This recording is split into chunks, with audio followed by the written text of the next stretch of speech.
Oh, kayo, lumaki ang katawan nyo dahil sa trabaho niya. Dahil sa katamaran nyo rin. Reserve ko sa isang resort, kinuha ko lahat yun, na ako magbabayad nun. Kaya ako naman yung mga pangako na sa akin, bibilan niya ako ng ganito, bibilan niya ako ng ganyan. Diba? Sadad na ako ng ganito, Maraming diba? pera Parang si may mama. pagyabang ako sa mga kaibigan. Naman, kahit naman ako, syempre ayoko naman mapahiya ako eh. Di ba?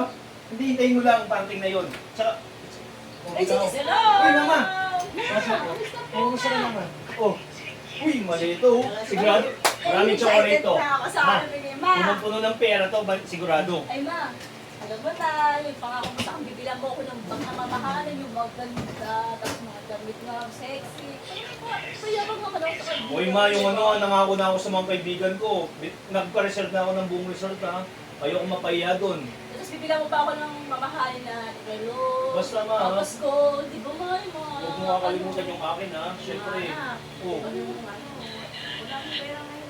Ay, di naman pwedeng walang pera mo. Mapapahiya ako sa mga kaibigan ko. Ano ba naman kayo? Di ba lahat naman ng sahod ko pinapadala ko sa inyo? Mama, dapat ako umuwi dito. Dapat ko kaya na sa ibang bansa. Ma, kung ganyan man lang, dapat nagpadala kaya na sa amin. Natural nag-abroad ka, syempre magpapadala ka sa amin. Alam mo naman na yung pangangailangan namin eh.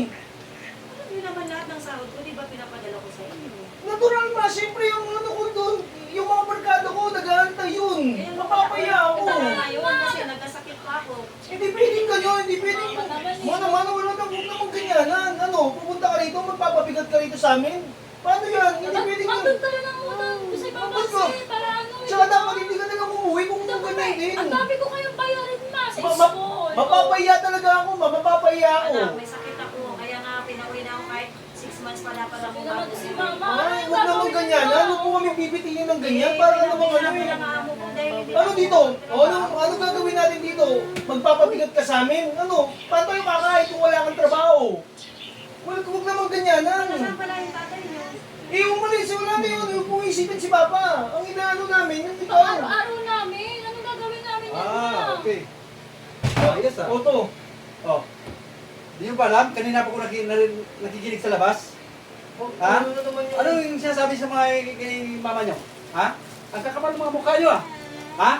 Tuwing na lang. Ang laki ng katawan mo, bakit hindi ka magtrabaho? Eh, wala nga. Hindi ako nag-apply ako. Wala. Kasi sinasanay mo ang trabaho mo magkatamaran. Ikaw rin, isa ka rin. Ha? Ang laki rin ng katawan mo. Pinapaaral ka, hindi ka rin nag-aaral na mabuti. Tapos ganyan ang ano yung sa mama nyo? Yun nga ang sabi Ha? ko. Kasi Hindi nyo ba alam kung anong trabaho nito? Ha? natulong lang. Ikaw, alam mo trabaho niya? Ha? Ikaw nga, hindi mo naranasan dito, may hugas ng plato, hindi mo naranasan dito. Pero ang naranasan ng nanay mo, nagkukudkod siya ng sahig ng ibang tao doon. Naglilinis siya ng CR. Ha? Hindi nyo alam yan. Pati ikaw. Ikaw, puro ka lang ano eh. Puro ka lang ambisyon. Wala ka namang ginagawa eh. Nag-apply naman ako. To kaya lang. Wala talagang tumatanggap sa amin eh. Yan lang yung sinasabi mo, nag-a-apply. Pero sa totoo, hindi ka nag-a-apply. Alam mo bakit? Ha? Nakikita kita kung saan mga barkada mo pupunta ka. Nakipag-inuman ka. Ikaw rin. Akala ko Ikaw rin. naman, diba sabi ni nanay, lahat naman yung gusto Oo, namin. sabi niya kasi, bibigyan, diba, tapos kaya nga ano, siya nag-abroad. wala. Oo nga, Hindi kaya sa amin. Kaya siya nag-abroad. Pero hindi para sa katamaran nyo. Ha? Mga anak, Ha? Kayo, mga tamad kayo eh. alam niyo naman na ano, lahat ng sahod ko pinapadala ko sa inyo. Di ba kayo na lahat ng sahod ko binubuhos ko sa inyo? Kada buwan Eh, nagpapadala. paano kami niya kakain to? Eh, no. Tumahimik ka! Wala ka respeto sa nanay mo. Eh, Wala na nagkasakit kasi ako. trabaho eh. Anong gagawin nga namin? Paano? Ikaw magbibigay ka ba sa amin? Ang magandang gawin dyan, lumayas ka sa bahay nito. Magtrabaho ka, maghanap buhay ka ng sarili mo. Para maranasan mo yung hirap ng nanay mo. Ikaw rin, ganun din. Hindi na umaasa kayo. Ha? Ang laki-laki ng mga katawan niyo, hindi kayo nag-iisip. Ha? Puro kayo ambisyon. Wala kayong ginagawa, puro ambisyon. Alam mo kung bakit? Sarili niyo mismo pinapahirapan niyo. Ha? Kaya nito, nanay niyo, hindi naramdaman. Kung hindi niyo man lang tinanong nanay niyo kung may nararamdaman ba dito. Yan na naman tayo. Kaya umuwi. Ha? Yan na naman tayo. Kami na naman ang isisihin mo. Eh, natural nagtatrabaho. Siyempre, magkakasakit yan. Pero kami, Oh, kayo, lumaki ang katawan niyo dahil sa trabaho niya. Dahil sa katamaran niyo rin. eh, yun yung nagsabi niya. Bibigay niya lahat sa amin ngayon. Isusumbat niyo.